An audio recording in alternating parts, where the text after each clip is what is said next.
Bonjour à toutes et à tous les gars, j'espère que vous allez tous très bien. Aujourd'hui on se retrouve pour une toute nouvelle vidéo. Aujourd'hui on a un marché crypto qui est relativement dans le vert. On a surtout quelques cryptos qui sortent du lot, notamment Solana, Doge et Shiba. Bon, c'est assez marrant de voir Solana à côté de Doge et Shiba en termes de performance quand même, parce qu'on n'est pas sur un shitcoin. Mais donc super intéressant, on a parfaitement exécuté le biais que je vous ai partagé hier. On est bien allé chercher l'ATH comme je vous l'avais dit hier. Enfin l'ATH à court terme bien sûr, les 125 $ sur Solana, donc ça c'est super. Et sur Bitcoin on est parfaitement venu chercher la zone des 63 000 $, 64 000 $ que je vous ai partagé hier. Et on a parfaitement rebondi dedans, juste après le crash justement du à Coinbase. Donc ça c'est super, on est à voir sur le graphique, c'est peut-être un automatic rally et donc une TR, un gros niveau de liquidité qu'on pourrait venir chercher avant de repartir à la hausse. On va surveiller ça dans tous les cas, je vais vous le partager bien sûr. Et puis en plus du Bitcoin et de Solana, on ira voir Injective. On reprendra l'analyse des altcoins que vous avez choisis demain, parce que là j'ai pas le temps malheureusement. Il va falloir que je me dépêche à faire le record, le montage, etc. Donc voilà, j'espère que vous m'en voudrez pas, on verra ça demain donc. Et donc j'espère vraiment que la vidéo vous plaira, c'est le cas, n'oubliez vraiment pas de la liker et de vous abonner. Si ce n'est pas déjà fait, n'oubliez pas de rejoindre le canal Telegram ainsi que le groupe Telegram directement en description,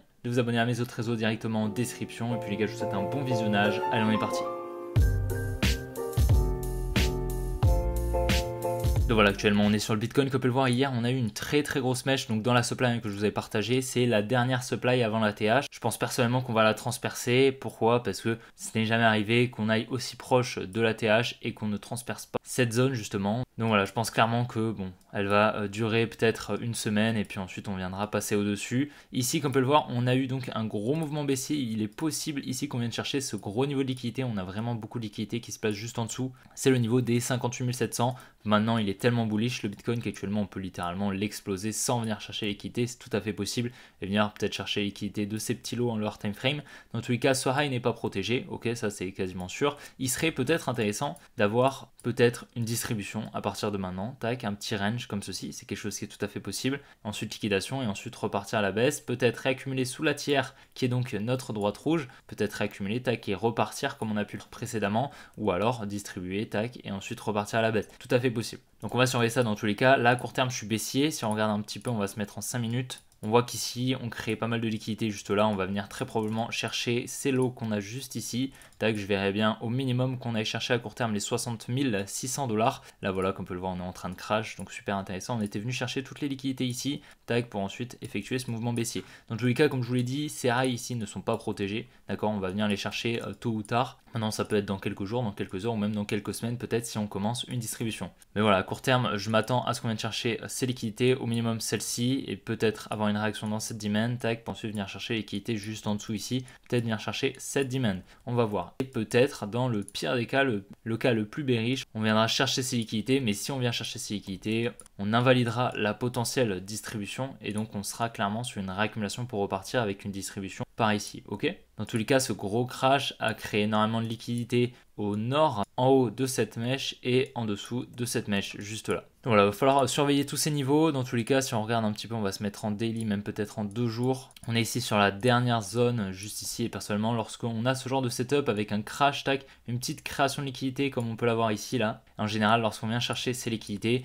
c'est pas pour repartir. On aura peut-être une réaction. En tout cas, ce sera pour repartir à la hausse, je pense en tout cas. Personnellement, je pense que l'ATH va venir être recherché, mais on n'est quand même pas du tout à l'abri, du coup, comme je vous l'ai dit, d'une distribution. On va surveiller ça dans tous les cas, mais je pense qu'on pourra venir chercher l'ATH. Dans tous les cas, ce qu'il faut être sûr, c'est qu'on n'est pas à la fin du cycle. J'attends toujours un retracement qui aura lieu, d'accord? Je vous en parlerai peut-être dans une prochaine vidéo lorsqu'on y sera sur une potentielle distribution un petit peu plus haut, peut-être autour des 72 000 $. Dans tous les cas, j'attends un gros crash, qu'on vienne vraiment nettoyer tout le monde pour ensuite avoir un énorme cycle, ok, avec le quantitative easing qu'on aura, etc. Dans tous les cas, on attend la baisse des taux d'intérêt US et dans 100% des cas, lorsqu'on a eu des baisses des taux, comme on va l'avoir cette année, on a un mois après, à peu près, une récession qui éclate. Dans tous les cas, je vous prépare la vidéo, vous le savez. Donc voilà, ça amènera clairement un gros crash sur les marchés. Donc on va attendre ça, mais dans tous les cas pour le moment le mieux c'est de profiter et de spéculer justement comme on le fait actuellement depuis un moment. Mais ce qui est sûr personnellement c'est ce que je pense. Maintenant si vous n'êtes pas du même avis que moi, ça m'est égal,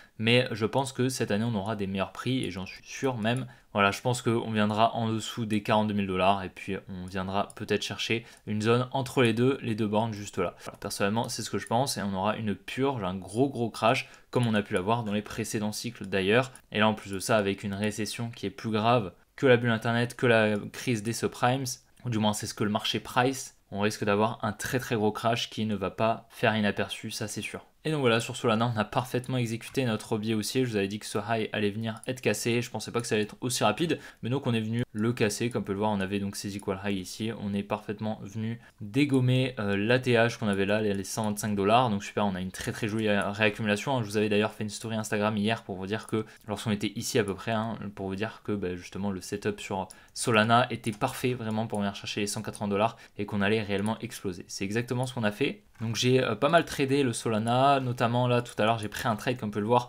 que j'ai close juste ici. Ok, là c'est mon trail stop mais j'ai close 100% à 1R, donc après il est venu continuer la hausse, malheureusement c'est pas très grave. Mais voilà, vu ce qu'on faisait sur Bitcoin, je préférais close, d'accord, ça servait à rien de garder un trade qui perdait des probabilités justement d'exécution avec un Bitcoin qui allait peut-être entamer un mouvement baissier court terme, donc c'est pour ça que j'ai préféré ne pas prendre de risque et close en gain, en profit, donc ça c'est super. Bon, je vous avoue, j'avais un trade, je sais plus si vous vous souvenez, j'avais pris un trade ici que j'avais close, il me semble par là. Voilà, bon bah c'est très grave, comme vous pouvez le voir, on a bien explosé le TP, j'aurais pu vraiment le tenir assez longtemps, bon c'est pas très grave, je vais m'en remettre, il n'y a pas de problème.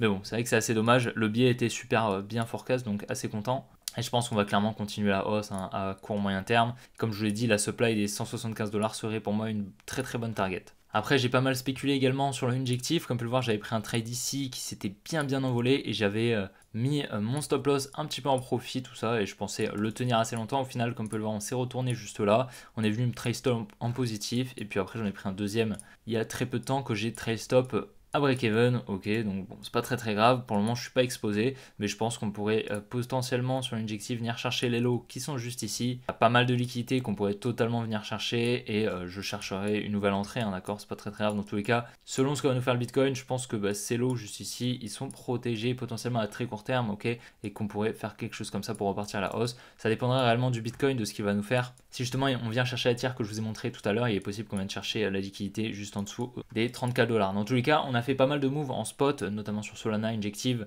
et sur WIF que je vous ai partagé hier sur le groupe Telegram. Maintenant quand même soyez prudents parce que plus on monte, plus on va être proche d'un top, donc c'est pour ça ne soyez pas trop gourmands et essayez de vous protéger le maximum. Et donc voilà les gars, j'espère vraiment que la vidéo aura plu, si c'est le cas n'oubliez vraiment pas de la liker et de vous abonner, ce n'est pas déjà fait, un petit peu plus courte que d'habitude. Dans tous les cas demain on ira voir votre altcoin que vous avez choisi dans la vidéo d'avant-hier. Et puis je vous invite réellement à rejoindre le canal Telegram ainsi que le groupe Telegram, ce n'est pas déjà fait, mes réseaux directement en description. Et puis les gars on se retrouve demain pour une prochaine vidéo comme d'habitude, allez ciao les gars.